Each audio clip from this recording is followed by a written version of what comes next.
Hello, everyone, and welcome to this very special interview with Dr. Roshan Jacob, one of the leading medical oncologists in Nagpur. He's currently placed as the consultant for medical oncology at the American Oncology Institute in Nagpur. He's finished his MBBS from the Rajiv Gandhi University of Health Sciences in Bengaluru. He has an MD in General Medicine from Mangalore. He also finished his postgraduate program in diabetology from the Johns Hopkins University in the United States. And he went on to finish his DM in medical oncology. He's also finished his DNB in medical oncology from the National Board of Examinations in Delhi. Dr. Jacob has an expertise in solid malignancies, hematological malignancies, intensive care, and various procedures such as lumbar puncture, bone marrow aspiration, and bone biopsy. Today, Dr. Jacob is going to be talking to us about COVID-19 and its impact on cancer patients. Sir, thank you so much for joining us once again on this program. And let's start by understanding what is the impact of the coronavirus pandemic on patients who are currently undergoing cancer treatment. Hi Venus. It's nice to see you again. Before going into your question, I think I'm not sure how many of the viewers will be very clear about what is COVID-19 or the details about this COVID-19. So since I think almost the month of March, we have been hearing these terms very frequently: coronavirus, COVID-19, SARS-CoV-2. So what are these exactly? So coronavirus is a type of virus, okay, and this the one which is causing these problems is the type of coronavirus called as SARS-CoV-2, and this the disease that this virus causes is called as coronavirus disease, and it is called as COVID-19 because it is coronavirus disease, and the first case was detected in 2019, hence the name COVID-19. So it started off in Wuhan province in China in the month of December, and by the March it was declared a pandemic by WHO. So I think we all are aware what has happened since then. So present situation in India, as you all know, it's very grim. We are yet to see the peak, and almost we are having I think nearly 1 lakh cases in a day. And with this present scenario, one of the most affected field of medicine is cancer care. So after this COVID and after all these lockdown issues and all the restrictions that are in place because of COVID, many of the patients have been lost to treatment. There have been a lot of delay in their surgeries or chemotherapies or radiation therapies, thereby resulting in the disease increase as such. So if you go into the number games, basically COVID-19 in cancer, the incidence has been found in various studies to range from 0.7% to 4%. The least was seen in China, the study in China, and the maximum was seen in the study in Spain. So though it may look small, the actual numbers in the general population is around 0.3 to 0.4%. So it's almost twice to almost 10 times the incidence in the general population. And the problem with the cancer and COVID-19 is that the severity of the disease and the death because of COVID is 2 to 3 times more in the cancer patient than that is seen in the general population. So this is one of the dangerous facts about COVID and cancer. Yeah. Sir, in the backdrop of what you just said, so would it make sense for somebody to delay their treatment or take a break from treatment and consider getting treated once the pandemic is over, or at least it slows down? This is a common doubt that many of the people have, and many of the people have opted for this as well, and which have been detrimental. So one thing that has to be kept in mind is that a cancer as such is a deadly disease. So we cannot delay any treatment of cancer unless and until it is advised to you by your treating oncologist. There are very few cases where we can delay some treatment. These are the exceptions, but in a general note, cancer treatment should not and cannot be delayed. So the treatment to delay treatment should be individualized from case to case. That is depending on the curability of the case. So if you go actually online and search for the guidelines and you actually go up and read all this, you will get confused, because many of the guidelines will be very superficial, and they may state that if you, for example, if you go through the CDC guidelines, it is mentioned that any elective surgery should be postponed in this COVID pandemic. Right. So if you go by the textbook, any cancer treatment or cancer surgeries can be elective.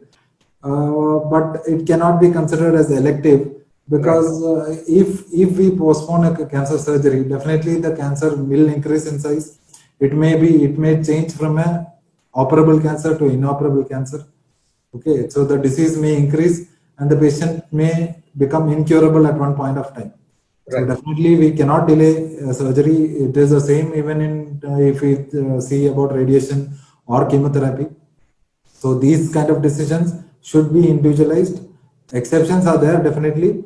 For example, in low grade tumors, like in certain prostate cancers or non-melanoma skin cancers or low grade lymphomas or hormone positive HER2 negative breast cancers. These are small scenarios, certain scenarios where 1 or 2 months delay in the treatment initiation can be done by your treating oncologist. But this decision is entirely dependent on your oncologist and not on the patients. So that has to be kept in mind. Right. Sir, now as a medical oncologist, so what would be your opinion on continuing with whether it is chemotherapy or immunotherapy during these pandemic times? Should it be stopped? Should it be continued? Should there be a change? What's your take on that? Definitely, I think being a medical oncologist, I should speak more about chemotherapy and immunotherapy in this pandemic time. So basically, if you see, as such, there is no guidelines which say that the chemotherapy or immunotherapy should not be given to any cancer patient to prevent them from getting COVID. So the thing is different if you are positive for COVID, that I will discuss later on. But at present, to prevent a cancer patient from getting COVID infection, there is no guidelines to say that this chemotherapy or immunotherapy should be withheld or delayed. So if you, as I said earlier, the decision should be based on the curability of the cancer. So in the treatment of cancer, there are two approaches. I think we have discussed this the last time also. So we either go for a curative approach or we either go for a palliative approach. The curative approach is when a patient can be cured of the cancer and we are planning the treatment according to that. And a palliative is in a stage 4 cancer, where our aim is to comfort the patient, to palliate the symptoms and to control the disease. So in the decisions regarding delaying chemotherapy or immunotherapy will depend on which intent of treatment is we are giving. In a curative setting, we cannot delay any sort of treatment for any time, because we may lose the patient. The patient may become from curative to palliative if there is a delay in treatment. So in a palliative setting, there can be some modifications made by the oncologist. Again, as I said, the decision to be taken by the oncologist. So the modifications can be either switching from IV to oral chemo drugs or increasing the duration between the chemotherapies or giving a break to the chemotherapies. But this again can be done in certain cases at certain point of time. The decision to be taken by your treating oncologist. So why exactly chemotherapy is dangerous? If you look into the aspects, chemotherapy causes, as I discussed last time, the main side effect of chemotherapy, one of the main side effects is the toxicity that is caused to the bone marrow, because of which the counts reduce. So most of these patients on chemotherapy develop low WBC counts, which in turn, which tells us that the immunity comes down. So when in such patients, when they get a COVID-19, it can be devastating, because they're already, the immunity is down and you're getting infected with COVID. It's a bad situation. So that is why chemotherapy is dangerous, and that is why there is a lot of concerns regarding chemotherapy and this COVID-19 in this time. So, but when you talk about immunotherapy, as we had discussed, the mechanism is totally different. In immunotherapy, the side effects or the profile of side effects are totally different compared to chemotherapy. So here we don't have any immunosuppression. So last time we discussed that there is a the block in the immune system is taken away, which causes the immune system to be more active. Okay, as such, immunotherapy will not cause any immunosuppression. So then there will be a doubt in some of the people, like, why can't immunotherapy be given for COVID treatment? Anyway, my immunity is coming up, it should take over of COVID. I think in the last discussion also somebody had put up a question in the chat box. Right. So here what you should be clear is that in any immunotherapy drug, we are trying to take away the block of the cancer, of the immune cells from attacking the cancer cells. It has nothing to do with COVID. So the immune cells normally should attack the cancer cells, but this is blocked by some mechanisms in the body, and the drugs that we give as immunotherapy tries to overcome these blocks. So COVID has nothing to do with immunotherapy. So that term should not be there. Sure. So now, in terms of cancers, now so far we've spoken about the different kinds of patients and their particular ailments, which would determine whether treatment is stopped or continued or altered and so on. Now, if we take the disease itself, now various cancers behave in various different ways. Some are more aggressive, some are rather friendly, if I can use that term, and so on. So what kind of impact does COVID-19 have on these different cancers? Do some cancers become more riskier, or do they become more aggressive because of COVID-19? Yes, definitely.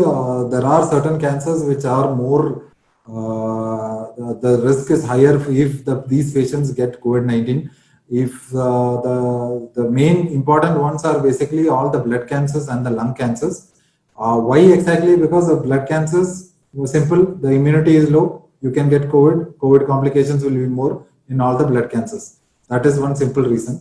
In the lung cancers, why? Basically because most of the lung cancers are elderly patients, aged patients. So they have a history of smoking, and there will be tobacco related lung damage will be there. So in addition to this, along with the treatment that is given, certain factors like thoracic radiation or a patient receiving chemoimmunotherapy or a patient with a metastatic disease, these are the patients of lung cancers which are found to have a very bad, they do very badly if they get infected with COVID. So what are if you see the other risk factors or other than blood cancer and other than lung cancer, even any metastatic case or any cancer patient who are aged more than 65 or 70 years, and any patient of cancer with comorbids like hypertension, diabetes, COPD, these are the patients who tend to do badly if they develop COVID. Right.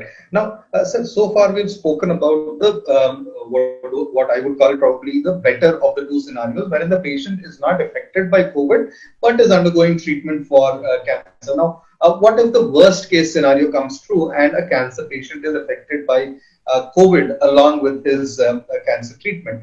So what kind of implications are there for the patient as well as for the treatment? Yes. So, as you rightly said, till now what we discussed is about cancer patients and this COVID. We have not discussed anything about a COVID positive in cancer patient. Right. Now, if a patient of cancer develops a COVID infection and they are found to be COVID positive, what is the treatment? So, basically, there is no difference in the treatment compared to a general population. So, the cases are divided into mild asymptomatic cases where the minimal symptoms are there, and the moderate or severe severely symptomatic patients who require hospitalization. So the mildly or asymptomatic patients can be treated at home with a frequent communication with the doctors. So all these patients have to be started on the COVID drugs. Basically, there are some antiviral drugs, there are some vitamin C, zinc tablets which help to boost the immunity. So these are given by the COVID care physicians. So they have to go to the COVID cancer care and be started on these medications. So mild and asymptomatic patients will be advised home isolation, while severely symptomatic patients who have the saturation is low, so these patients may be admitted to the hospital for a COVID care. So as such, the treatment will not differ in a cancer patient. The only thing that has to be kept in mind is that if a patient is COVID positive, the same thing has to be informed to your treating oncologist. So any patient on active chemotherapy or radiotherapy definitely will have to stop the treatment at that point, and they will have to give a break to the treatment, because we cannot proceed with chemotherapy or immunotherapy while the patient is COVID positive. Any patient on chemotherapy tablets, or it can be some TK tablets which are given for certain malignancies. So these tablets also have to be withheld, because they have been found to have some alteration in the immunity. So some certain drugs like hormonal treatment or steroids can be continued after discussion with the oncologist. So I think once this is discussed, your next question would be, when can we restart on the treatment? Right. So these patients, once they are deemed positive, so definitely we have told that there should be a break in the treatment. So to restart the treatment, as per the present guidelines, we should have at least one COVID negative test. So as per the present guidelines, it will be repeated after 2 weeks to 17 days. So there will be a repeat COVID testing to be done. If once negative, they should immediately come back and restart on the therapy. Right.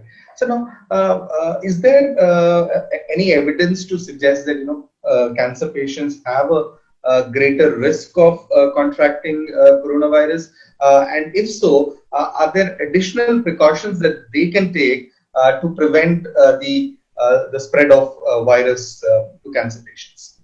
As I had initially told about the numbers, if you go by the numbers, definitely the cancer patients are at slightly higher risk compared to the general population to get COVID. This is basically because most of our cancer patients are aged patients whose immunity will be low, who will be on some form of active treatment.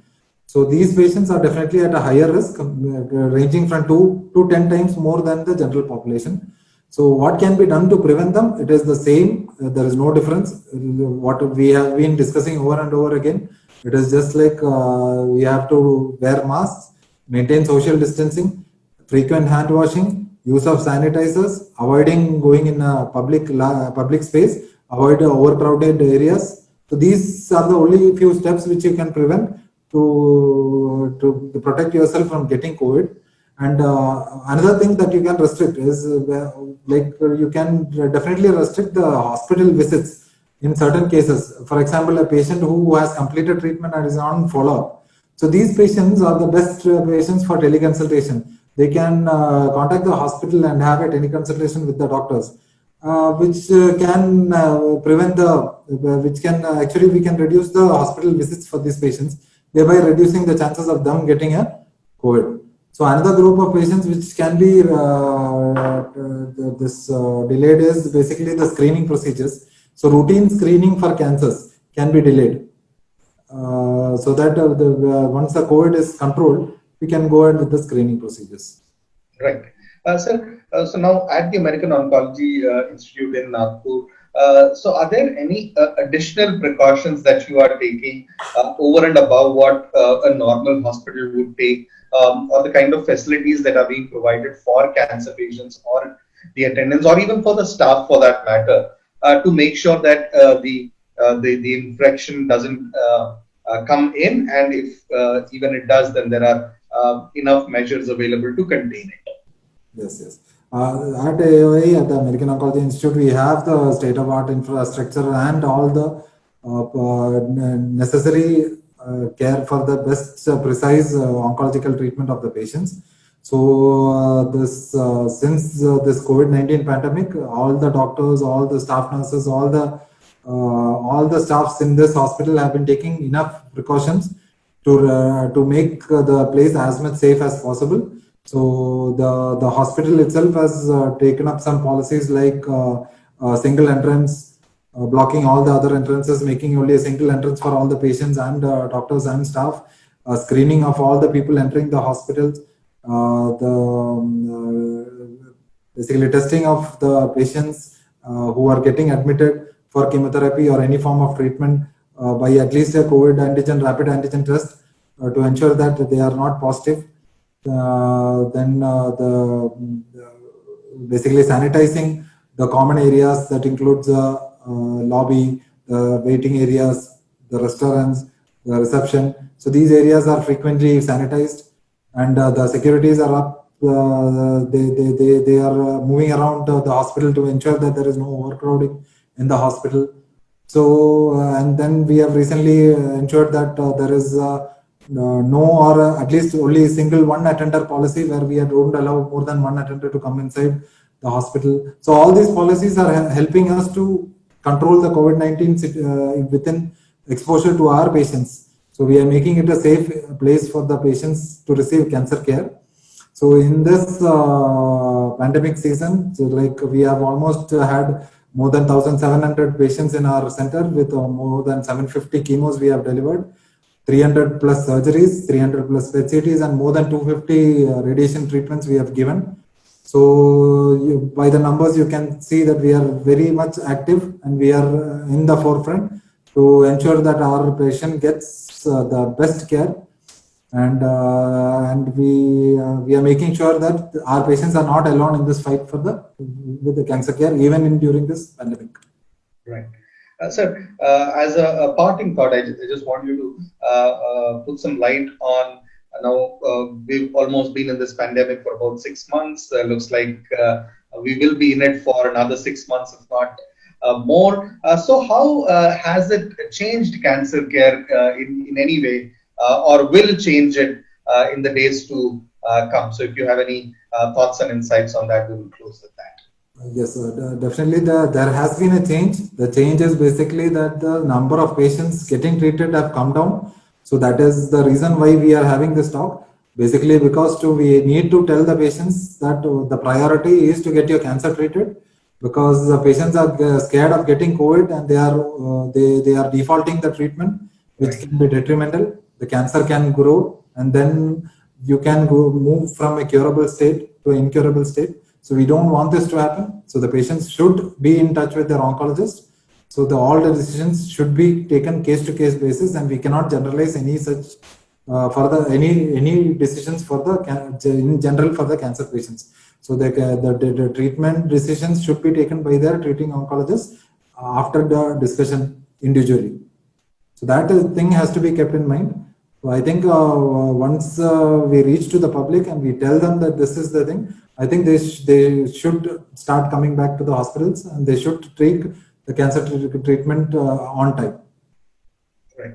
Sir, I think that was a comprehensive discussion on COVID and its impact on cancer patients. I believe our audience are a little more informed about the impact this particular pandemic has on the cancer patients, and for them to understand that when I say cancer treatment per se should not be delayed because of the pandemic, because if they do, then it may lead to greater complications. Sir, once again, thank you so much for joining us on this interview. Thank you to the audience for being part of this. Until next time, from Dr. Roshan, myself, and everybody at the American Oncology Institute, it's thank you and goodbye. Thank you.